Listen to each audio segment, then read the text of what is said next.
In this episode of Hot Hardware's 2.5 Geeks, we're going to have the NUC 9 Ghost Canyon, little Dell Xps 13 for 2020, broadband and Wi-Fi optimizations for your home network, and experiencing Minecraft in all its ray-traced glory. Next.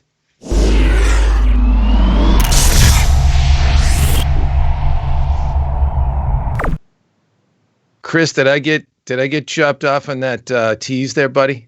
How'd I do? We're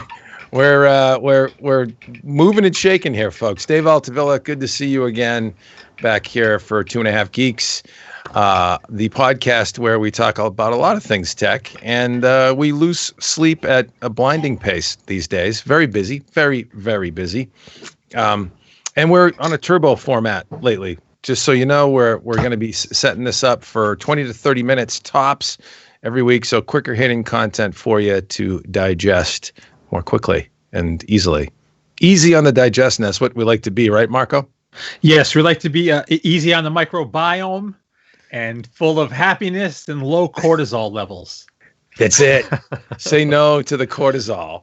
Say no to the cortisol. Amen to that. Yeah, I've had a little spike in cortisol today. Actually, I must admit, it's been busy this week, and that's why we weren't here on Wednesday, because we had too much going on yesterday to take time out. But we do like to pod the cast, or cast the pod, as they say. I don't know.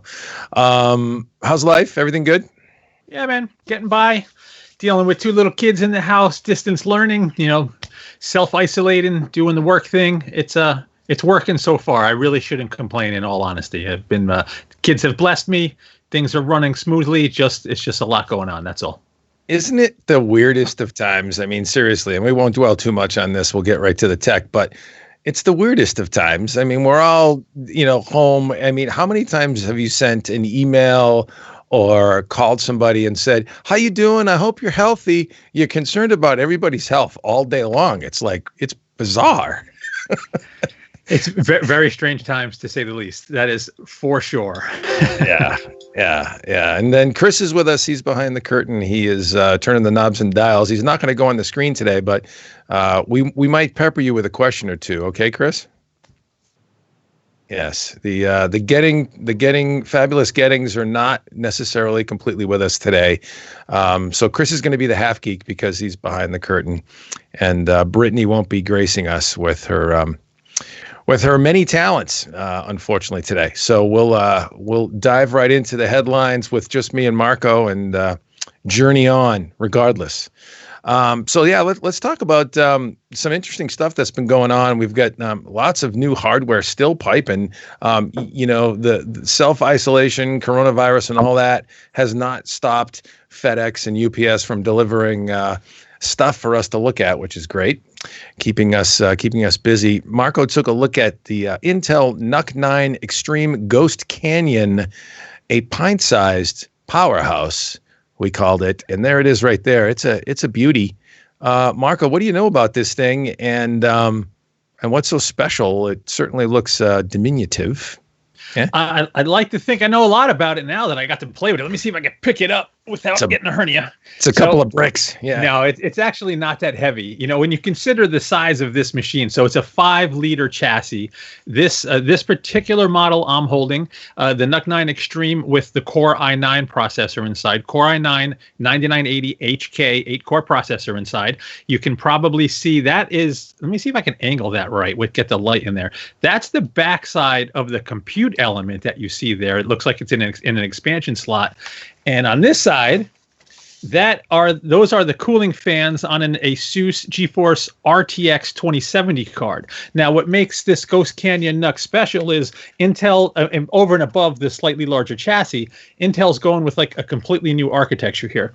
The CPU, I/O, the memory slots are all on what look like an expansion card called the compute element. So if I flip it this way, all of this on the other side, I guess. Well, this is weird on camera. All of this I/O, this is part of the compute element card, and the GPU is right next to it here. And the power supply is also now internal. Previous gen NUCs had a little power brick. This one's just got a little power supply at the bottom. Also at the top, actively cooled, couple of fans up here. And as you saw, the sides are all mesh. So what you end up with is a relatively small, but really powerful machine here. So you have most of the goodness of a NUC, a little tiny, small form factor, nice and compact, highly integrated, has anything that you'd really want in a desktop, dual gigabit NICs, 802.11ax Wi-Fi, Bluetooth, Thunderbolt, USB-C, standard USB, even a card reader on the front, all there, plus the ability to add up to a 2-slot wide, 8-inch deep graphics card. And, the thing's super speedy. It's technically has a mobile processor in there, the 8-core 9980HK in this particular model. But because it's not thermally constrained like it would be inside a notebook, it can kind of stretch its legs. And throughout the benchmarks, have a kind of a weird mix of numbers in the benchmark charts. There's notebooks that have the same processor. There's a couple of previous gen NUCs in there where I had data, and a couple of gaming desktops that, were not crazy high-end like SLI configurations. And what you see is this thing hangs with mainstream desktops and crushes the notebooks with the same processor. It's a really cool machine. I really dig it. So the Core i9 processor that's on board turbos to 5 gigahertz, right? Yep. And does it I haven't checked your thermal section yet, but and the performance in that, does it hold that boost longer as a result of being significantly less thermally constrained than a notebook? Yeah, so it doesn't throttle like a notebook. Like I did 10 straight runs of Cinebench. I didn't graph it because the numbers didn't change, but it does not throttle, at least. So I did 20 consecutive runs of the Time Spy stress test to get some thermal data over time. But I also did 10 consecutive runs of Cinebench to whack the CPU. And with all of the cooling in here, there is no throttling like you'd see on a notebook with a mobile processor where it kind of dips off 30% and then comes back. It just stays constant. So it's able to run full tilt, basically without issue. And I think if I can see that graph, the CPU temp, under sustained long-term load was in the mid 80s, not insane. It had some peaks into the 90s. GPU temp was super low because it's pulling cool air from outside the chassis right into the heatsink. So, it's not, as you'd expect with something this small, this powerful, it's not a silent machine. I did record a little over 50 dB from about a foot away, but it's not crazy loud. And you get really strong performance for the size. The main caveat, though, is it's pricey. So the bare bones chassis for this high-end config is a little over $1,600. That doesn't include storage, doesn't include graphics card, although you can run off integrated graphics, but why would you with something like this? Doesn't include an OS. So you can easily be north of $2,000 with, a beefy graphics card in here. And you could definitely build a mini ITX rig just as powerful for less, but not quite as small. Maybe twice the size. You're going to need a little more height in a mini ITX chassis. Just, somewhat bigger. Let's put it that way. Yeah, you look at that thing, and that's what strikes me is how small it is to have the power supply integrated. That is a very compact, dense system. How's working on it inside of it? Is it tight in there? It's got to be tight in there, but did Intel engineer this thing such that you can actually service it without killing yourself? Let's go crazy. Let's do it live. I don't know how much time we get for that, but no, it's going to be quick, apparently. This is the Italian stallion here, and unfortunately, I'm quick at everything. So let me just get this thing going here. What is he saying? I don't know what you're trying to say. Nothing. I'm a speedy guy. So 2 screws, and the top comes off. There's 2 cooling fans here, a little connector here that hits the chassis to connect the fans. Mm-hmm. And then the side panels just lift right out, and give me 1 second. Just like that. Now you literally just have screws to take out the compute element or the graphics card. Nice. And there's on the compute element, there's M.2 slots, and there's also one right in between. So this particular rig had 2 M.2 SSDs in there. It's cramped. You're gonna scrape your knuckles here and there, but you can get in there easily. And the one thing the compute element enables that previous gen NUCs didn't have is technically now you can upgrade this. So Intel has to support this long term. They're saying they are. There's partners that are going to be bringing out NUC 9 based compute element machines as well. And instead of replacing the case, the power supply, all your drives, everything, you can literally just pluck out the compute element, plug in your upgrade, and you're technically rolling. Now, there's no upgrades announced. This is first gen, just came out. But in theory, next gen architectures will come to this platform. Yeah. And that graphics card, that looks like a compact double slot, but compact, shorty. Yeah, this card, right? I think that's why they chose it. I think this is the most powerful 8-inch card that I could find quickly. So you have 8 inches, double slot wide. Now, if you went with a single slot card, there's also an X4 slot available. There is 2 slots in here. But with the double slot graphics card, you encroach on that second slot. Gotcha. So the whole caveat is price, because you're getting a ton of engineering and not a lot of space, and it costs money to design stuff like that. But obviously, if you're looking for a diminutive, tiny little box like that, really can't be beat. Remember, I'm going to date myself. Remember the heydays of the shuttle boxes? Remember all those? Oh yeah, babe, those shuttle XPCs. Those things were awesome. They still make them. Yeah, yeah. They just don't engage with the tech press anymore. Yeah, and it's kind of like those machines, but on steroids, because clearly, you've got room for a double slot, graphics card, GPU in there. You've got serious horsepower in terms of the processor. Good stuff for sure. Check it out. The full review is at HotHardware.com. Marco poured over copious benchmarks, tore it apart, showed you all about it, and anybody have questions in the chat? Looks like we have a guy running ESXi on NUCs in Home Labs. I'm not familiar with that. I don't know if you are, Marco. I'm not, but I'm a friend in the Amiga group that does little compute clusters with small form factor machines. It's really cool stuff. Nice. Yeah. Yes. Now that rings a bell. Yes, say that? Yes. I'm looking at Chris. I don't know if you can. We'll move on, but let's put this up real quick if you can get this in the visuals, Chris. That's cool. It's got the compute that image right there. I just dropped in. That's cool. It's got the compute element pulled out, and you can see the rest of the chassis inside. That compute element design that's freaking hot. Look at that. That's tight, and man. they have Xeon compute elements, not for the NUC, but for different platforms. So Intel seems to be behind the platform. I mean, we're soon going to see new desktop architecture. Ice Lake, obviously, new mobile architecture is already here. So in theory, there could be a wide array of options for a system like this. Very cool. Check out the NUC 9 Ghost Canyon at HotHardware.com. We got the review up. Detailed review, lovingly crafted by the Marco. Hey, let's move on to Dell's XPS 13, new for 2020, and we coined it Laptop Excellence Refined, because frankly, it is. We've said it before, and we're going to say it even stronger again this time. It is probably the best 13-inch premium notebook you can buy currently on the market. And that's not, let's be, specific about this. If you're looking for an ultrabook experience, we're not talking about, 14 or 15-inch gaming notebooks and other classes of products, but premium ultrabooks, notebooks that are built for home and business use that provided a super premium experience. When you think about, whether it be the HP Envies or, all these different machines in the market, this is perhaps, we feel, one of the best, if not the best implementation of a 13-inch laptop.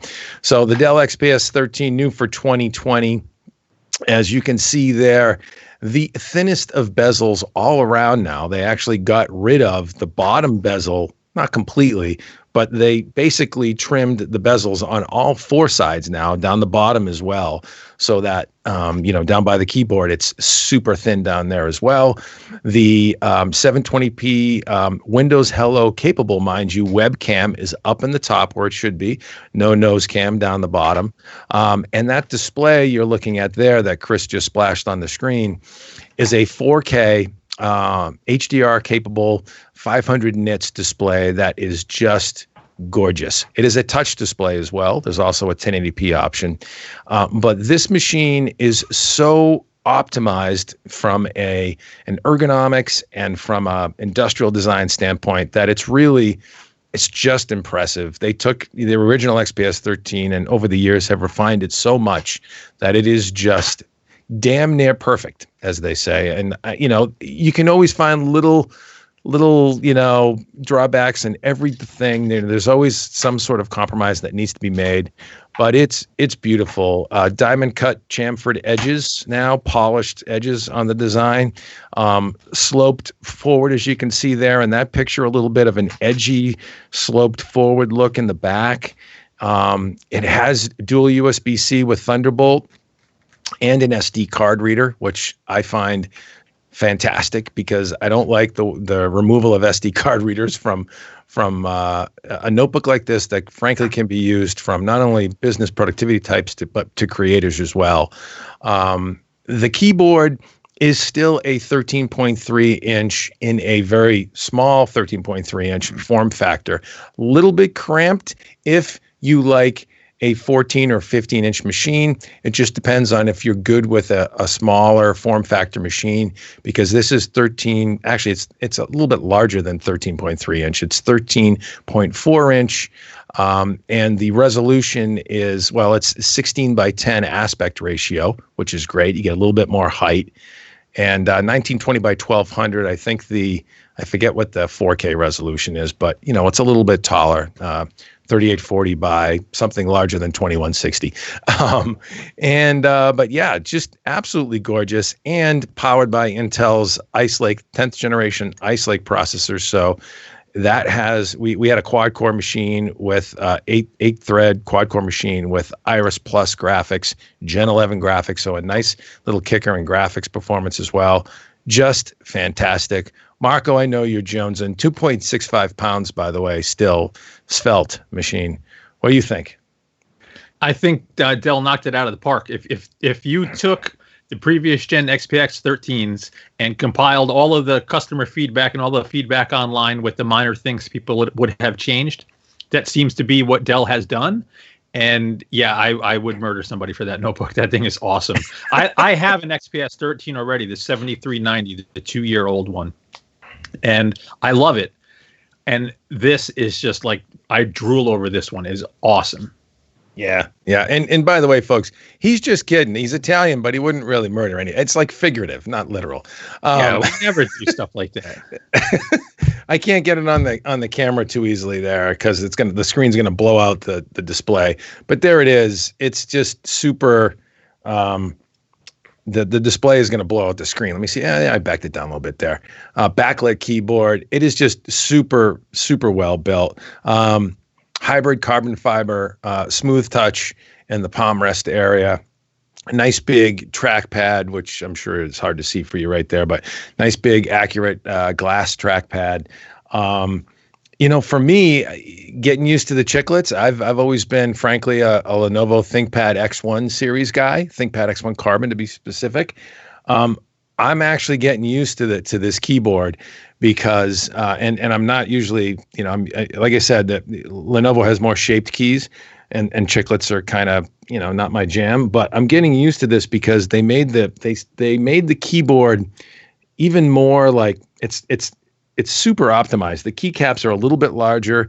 There's good tactility here. They don't have maglev in this like they've had in other XPS lines before, like the XPS 15. But it feels really good. And it's just a really well-engineered experience. I can't say enough about it. Pricey to be sure. I want to say base config with the 1080p display, Core i5, is like $1,200. Yeah, $11.99. Yep. Yeah. So, it's up there. But when you talk, if somebody asks me 13-inch notebook, 13 to 14-inch notebook, what do you recommend? I'm sorry, that got an editor's choice, the XPS 13, and I'm sticking with it because it's just fantastic. Yeah, that thing is awesome. If there's one nitpick that some people are gonna jump at, is the memory soldered down on the motherboard now. So you have to make sure you pick the most memory you can afford at the time of purchase. Right. But as you get smaller and more integrated, that's going to happen more and more. And it's it's really fast memory, LPDDR4 3733. So it's just it is what it is. Buy a 16 gig machine at least, and you're good. Yeah, and they also offer up to 32 gigs in configurations as well. And, NVMe, 512 gig NVMe drives, all that good stuff. Really nice machined aluminum. I mean, the thing just feels fantastic. Again, I like the Lenovo's keyboard for my workhorse kind of laptop over the years, but I think Dell just won me over with this one. It's really great. Battery life. I would make a recommendation. The 1920 by 1200 display is gorgeous too. When you get that extra height, it's kind of nice. It's a little bit more than just a little bit, few more pixels than 1080p, obviously. It will save you battery life dramatically. 4K, HDR, touch display. As you can see there, Chris is showing the battery life graph. It's still, north of 5.5 hours or something like that for battery life with the 4K display. But when you drop to the 1920 by 1200 display, you get back a ton of battery life. And as you can see, it actually scored number 2 in, all of our tests of all time. So very competitive battery life in that display. Good stuff for sure. Check it out, the Dell XPS 13, new for 2020, and full review courtesy of our good friend Ben Funk, and a video review that I did as well. All right, let's move on, and we'll wrap up pretty quick here. Talk about 2 quick things. Optimizing your home network for working at home when everybody's all piled into your domicile, all the chillins are back, everybody's tapping on the bandwidth, and all of a sudden people are going, dang, man, I can't get on my Zoom meeting and have quality experience because, my stuff, my home network architecture might be a little bit dated, but Marco gives you some best practice kind of tips, and Brandon did too. What do you got to say there, pal? In like 20 seconds or less. Actually, maybe not that quick. Got a lot to say. Lots of people really don't understand that quite a few little minor things can make a huge impact on your network performance. I'm going to quickly run down some of the things we talk about in here. So first, you got to make sure that your router's firmware is updated. Lots of times, companies add new features, plug security holes, enhance stability with firmware updates, and they don't always automatically get installed. And for example, just this past month, with all this stay work at home orders for everybody, ASUS incorporated adaptive QoS stuff for Zoom, for Khan Academy, lots of educational stuff right into the firmware to prioritize those packets and optimize performance for those things. Now, lots of people also don't change their default DNS. Most of the time, people install their router and cable modem, and they're just relying on their ISP's DNS servers, which are usually rinky-dink and getting overrun by everybody in the neighborhood anyway. So we post a link to a Gibson Labs DNS benchmark where, you can expand the list, but he has a pretty comprehensive list of all the public DNSs, and it will benchmark them from your PC so you can see which is the best from your connection, and then use those DNS servers as well. Now, that's not going to boost your bandwidth, but it will lower the latency when you're going to a website or trying to resolve a name, a name to an IP address. That's what a DNS server does. You also want to place your router in a central location away from anything metal. Like if you have it on top of a metal file cabinet, that's hurting your, it's basically hurting the transmission from the router. So move it to a central location, away from a wall, away from anything metal, and you'll get the best range, best performance. Now, and here's the key one that nobody ever does that has a huge impact. Go hit the Google Play Store or the Apple App Store and download a Wi-Fi analyzer app. You can even do it with an app called Insider from a notebook. Now, what these tools do will pick up every access point available to you from your location and tell you which channels they're using, and then rate the channels that are least in use. So if you program your router to use the least used channel in your neighborhood, you're going to drastically reduce interference and boost your performance and range. That's a huge one. Now, yes, absolutely. I've actually done, helping people out. I was helping somebody out in an apartment building, and I picked up 54 access points from their apartment. And I think like 40 of them were on channel 8, like it was insane. Yeah. And now finally, another thing to consider. Now, this shouldn't be an issue if you have a modern router, but this is actually what spurred me to kind of ask one of the guys to write this piece. Was this past weekend, I helped somebody who was having bandwidth issues, was paying for a 400 megabit broadband, didn't realize his router, which was really old, only had a 100 megabit WAN port. So no matter how fast your broadband is, no matter what you're paying for, if that WAN port is 100 megabit, bandwidth out of your network is only 100 megabit. So you want to make sure you have a modern router with a gigabit WAN port, even if you don't have gigabit broadband. And if you can afford it, even if you don't think you're going to use the features, buy a really powerful router, because they typically have more RAM and faster processors, which in turn allow them to support more devices. So we have some recommendations in there too. One of my favorites is the Asus AX88U. It's not one of the crazy, insane $500 top of the line. You can get it under $300. But super powerful processor. It's been rock solid, stable for me. There's some fun open source firmwares for it. Just really good router. Oh, and it's also 802.11ax. So you get all of the advantages of the latest Wi-Fi standard. Yeah, no, that's all great recommendations. You know, it's funny. I'm violating, a number of those recommendations wholeheartedly. I haven't checked what channel my router's on. Of course, I live in the country, but we've got a few, Wi-Fi's that routers that I can detect from my phone, other people's networks. And my router, unfortunately, the way that the data feeds work where the router is, off the, so I can pipe in the Xfinity, the Comcast line easily. It's right next to the circuit breaker box, which is a big hunk of metal with a bunch of power going through it. It's like wrong. It's totally wrong. So it should not be there.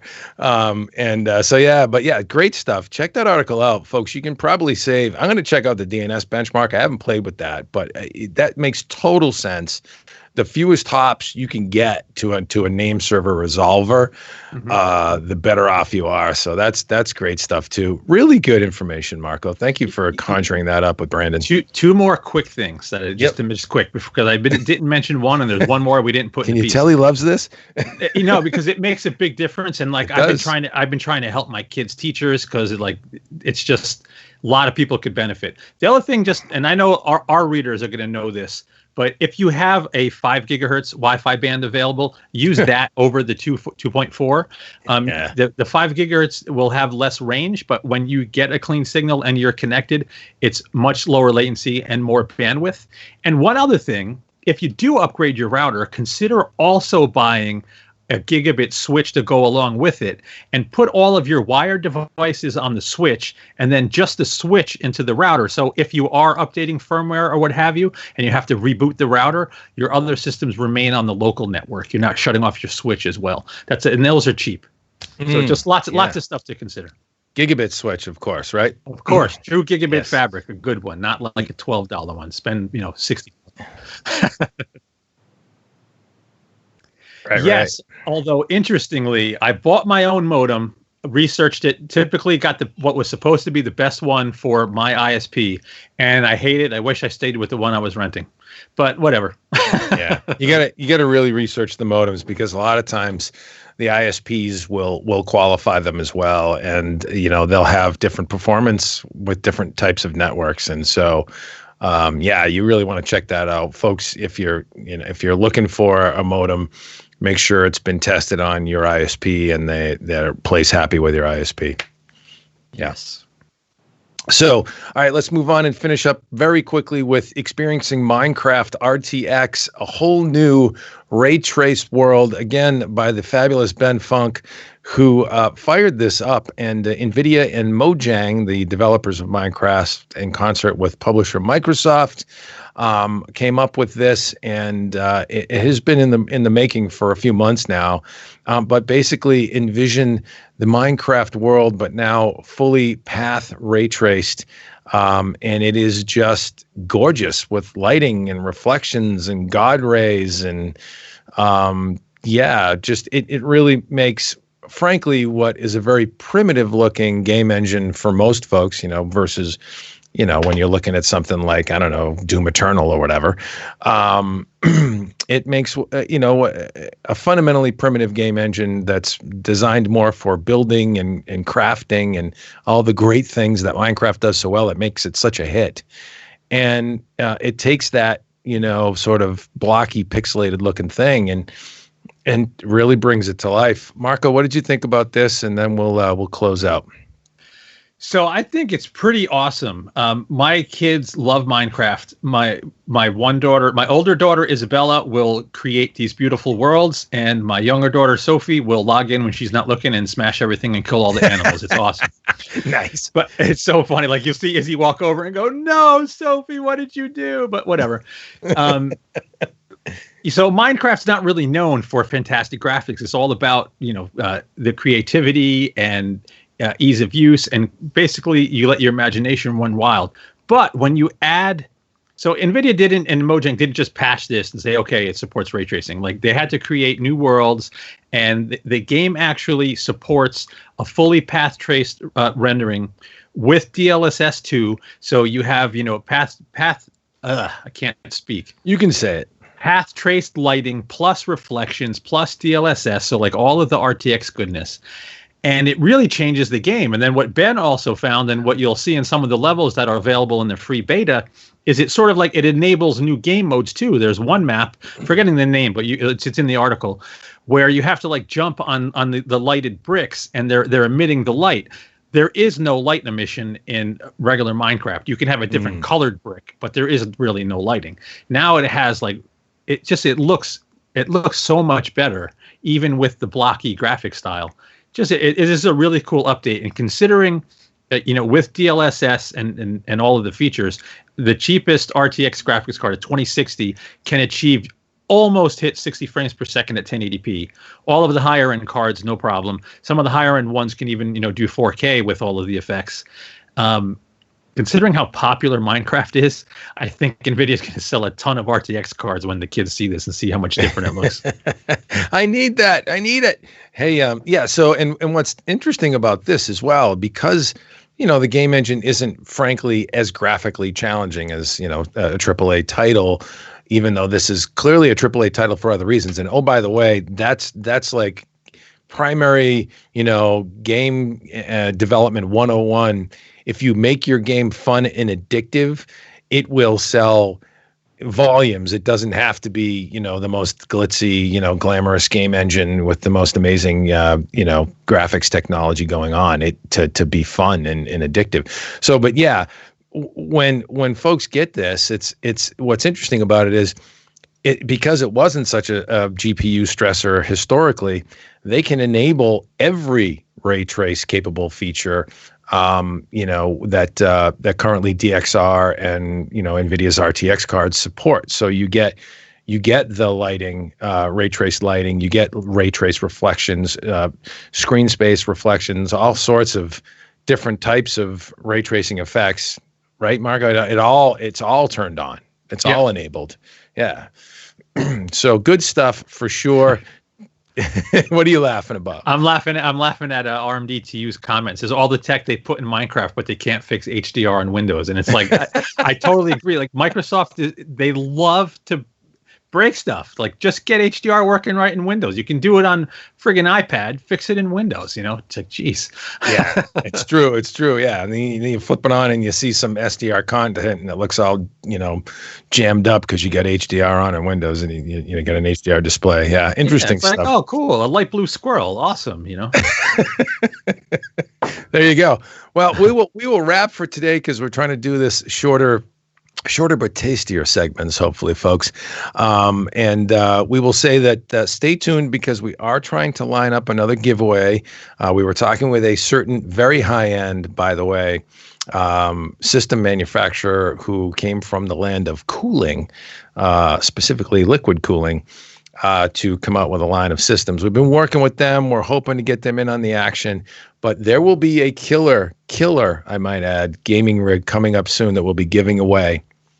And Yes, Craig says this could finally be the killer game that pushes ray tracing to the forefront. I agree. It is, as Marco wrote today on Forbes. You should check out that article too.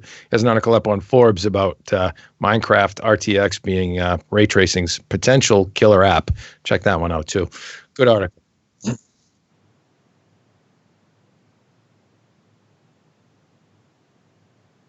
Yeah. Yep. Because you can make them look pretty again. At any rate, so yeah, stay tuned to HotHardware.com, where we might be setting up a giveaway very soon, or you can find us on the web, twitter.com/HotHardware, youtube.com/HotHardware. Please thumb up and subscribe. Get notified when we go live. We try and go live on Wednesdays at 5:30 in this shorter format. Marco, anything to add before we sign off with these lovely folks? Yeah, man. Thanks for hanging out with us for the podcast, and definitely stop by the site. There is a ton more that we don't talk about on the podcast that gets posted, not only feature articles, but lots and lots more news than we could possibly cover in the podcast. Also have, lots of fun conversations going on the site. So come on by the site too and chat with other tech geeks and have some fun. That's it. That's right. And we will see you next time, hopefully next week, Wednesday, 5:30. Thanks for stopping by.